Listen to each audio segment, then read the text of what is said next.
Recognized for.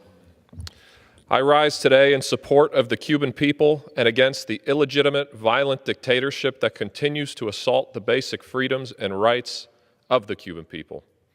This photo here behind me is of two of my heroes, my abuelo and abuela.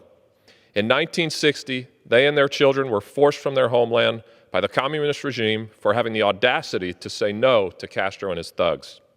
60 years later, that same regime and that same poisonous ideology wreaks terror on the Cuban people, as the people courageously march in the streets knowing full well what brutality awaits them as they ask for the most basic of human rights. Yet there are some in this body who foolishly wish to blame America for the plight of the island and the suffering of the Cubans.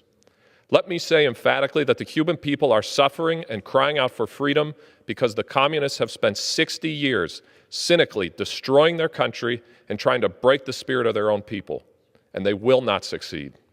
I stand firmly against the Castro regime and any of their apologists, and I stand with the Cuban people who are crying out for freedom. I yield back.